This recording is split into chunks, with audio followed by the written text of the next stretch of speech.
What's up, guys? Alex here, licensed CPM Realtor, and I'm here with. Virginia Pulisic. And I have to say, I keep seeing your face with crazy numbers. Like I see good performance like measures coming out of you. Okay. So, that little title that comes across your picture, I'm just gonna put She Boss. Okay, I like that. Right? But clearly, that doesn't come with just you sitting on your laurels, right? Absolutely not. So let's get into that. Like, what were you doing before you got into real estate? Okay, so I have a really interesting background.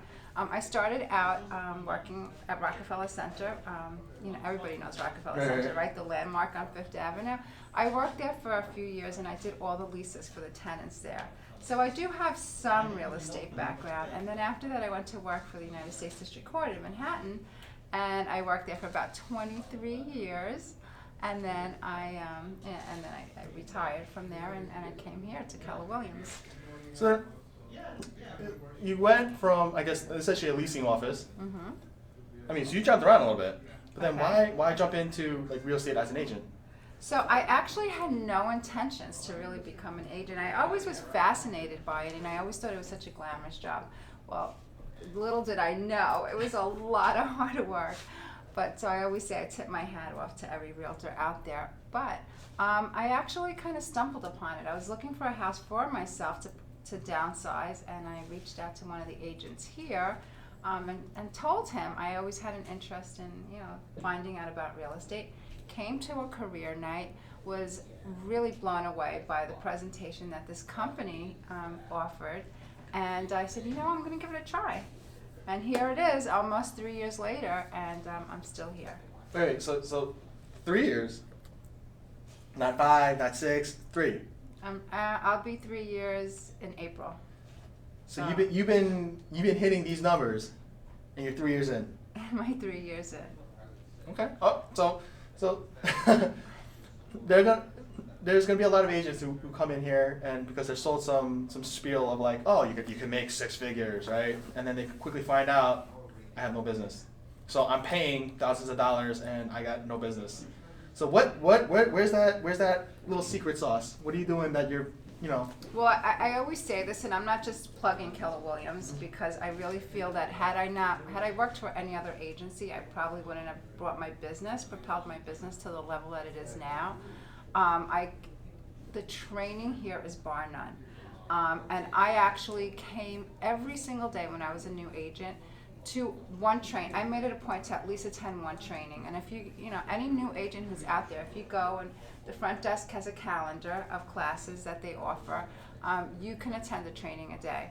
And on top of that, I did coaching. Mm-hmm. So that was, I listened, I paid attention, I took notes. And to work in an office like this, where we have the top agents in our industry, to have that, to be competitive against them, it's almost hard not to be successful. If you focus and do what you have to do, you can make it here in real estate. But when you say you need to focus, right? So tell me about that first year in, right? Like were you like killing it in sales that first year, or were? So obviously the first year no, I wasn't. So the first year I did a few rentals. The first year I sold a co-op, and I think I sold a house. But I actually told everybody, I listened to what they said here in class. Don't be a secret agent. Let everybody you know that you're an agent, because that's how you're going to get business.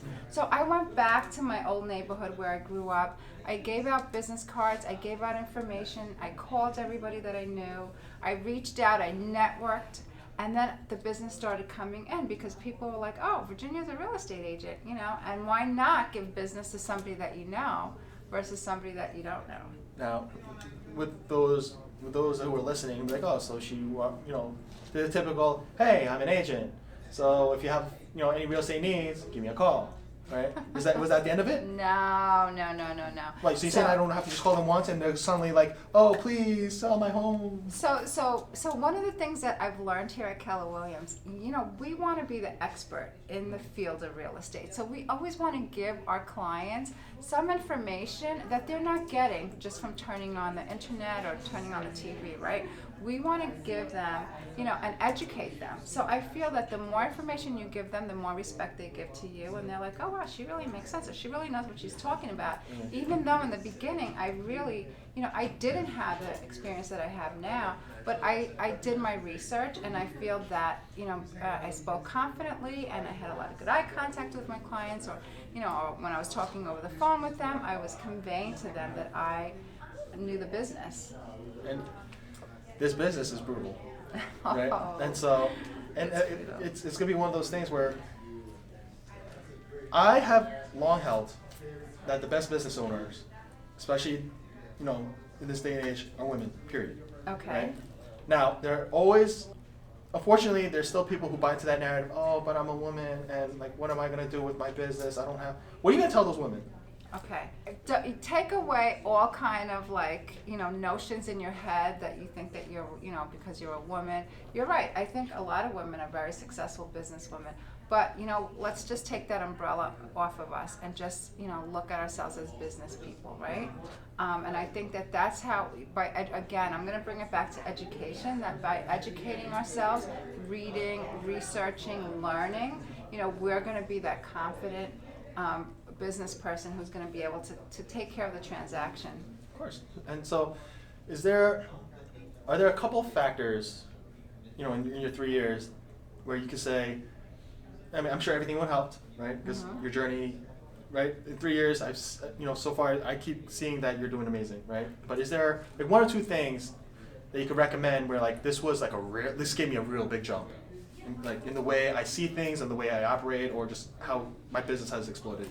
So I when I first started, I actually reached out to every agent in the office, especially the top agents, and I told them, hey, look at me, I'm Virginia, I work here. Please, if you need any help with an open house, if you need any help showing any of your listings, please, don't forget about me. So I didn't just come to class and take notes and try to be that secret agent. Again, I was telling as many people as I knew, and the top agents here, that I was willing to work. I was willing to roll up my sleeves and do the dirty work. And you know what? The dirty work sometimes doesn't lead to results. However, I mean, I showed hundreds of houses. I did a lot of open houses, and it wasn't until I started getting better that I was able to convert those leads into actual sales. But you can't give up, and you can't say oh my gosh, I've sold 20 houses and I don't have a deal. Because if you have that attitude, you're not going to get past that hurdle that's going to get you to success. So mindset, I feel like is very important. We need to have our daily affirmations, and I do them like today. I did them in the shower. I'm like, I'm going to have a great day. I'm going to focus. I'm going to make my calls. I'm going to work on my list, trying to get listings and reach out to people. So you have to start your day off. Absolutely. Wow. So let's go through your kind of, if you're okay with it, kind of your schedule, right? Because again, you're not an employee, you are your own business. So what you do will directly affect, right? There's no excuses here. If you didn't do it, you didn't do it, right? But you are your own business, you are your own boss. But with that said, I'm kind of curious to see how, on an average basis, you time block your day, and maybe I'll steal a secret or two because I like the numbers you're putting up, and again, it'd be nice for me to put those numbers up, right? So every day is different depending on what's going on. Like one day I might have an inspection, or I might be going on a listing appointment, or I might be going to a appraisal. So every day for me is not always the same. I try to time block, and I try to do that 9 to 12 so that I can make my calls, script practice. Sometimes I have to do my calls later on in the evening. So I don't, I do give myself that leeway. I know there are some agents that they are not religious. Budging, and that's great. I mean, if that works for you. But I say, all right, if I didn't make my calls in the morning, I can still make them in the evening. I'm still going to try to get my goals. And in this business, it's like planting little seeds, right? That you eventually are going to sprout and grow and become, our clients. And that's what we do. We want to touch follow up with our clients, call them, let them know that we're still in real estate, let them know if they have any needs. We're here to help them, and it may not always be to sell their house or buy or help them buy something. It could be something like refinancing, right? We have to look at different ways that we can help our clients with their real estate needs, right?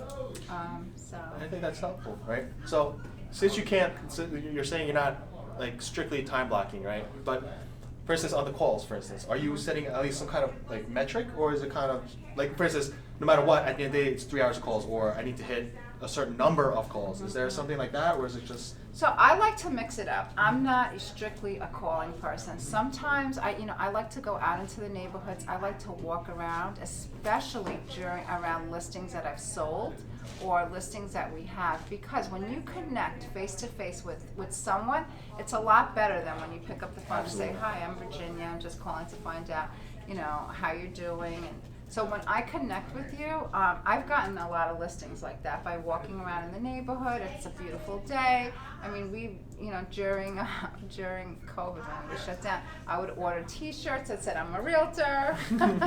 I'm a realtor chick, and I had a little chick. So you wear your baseball cap that has Keller Williams. So people are going to recognize that you're an agent, and they might even actually come up to you and say, "Oh, you're a real estate agent? Maybe you want to help me." So market yourself in as many ways as you can. So yeah, the schedule for me, like I change it up, and one day I might be just doing social media. I might say, today I'm going to promote myself, and I'm going to go out there and put articles or interviews or whatever it may be. And you know what? So from what I'm hearing is you don't necessarily have a set, strict regimen in terms of scheduling, but from what I can tell, everything that you do, or the majority of the things that you do, are revenue generating activities. So you're actually, you're not sitting there, "Oh, let me just do a little more research." No. What are the things that will drive business to me, right? And you're going out and getting after it. So that's impressive. Yeah. And because look, it takes a real set to really because people like a lot of agents here like a little bit of detachment. That's the phone call, right? Or even further out, social media only, right? You went. We're going face to face. Oh yeah, face to face, and you know what? And it's like you have to have a lot of different buckets, and you have to say, well, this is my social media bucket. This is my networking bucket. And networking, I mean, going to events. I mean, now that things are opening up, go to those whatever you're interested in, right? Like if you're interested in horseback riding, network with all those people that also horseback ride, right? Or if you're interested in playing tennis, network with all the tennis players. So have different buckets and go after it.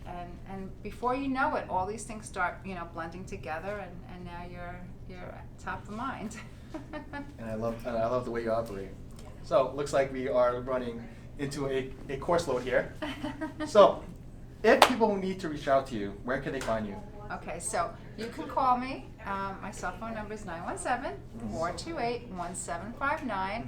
You can look me up, Virginia Pulisic. I have an Instagram account. I have a Facebook account. I have a website.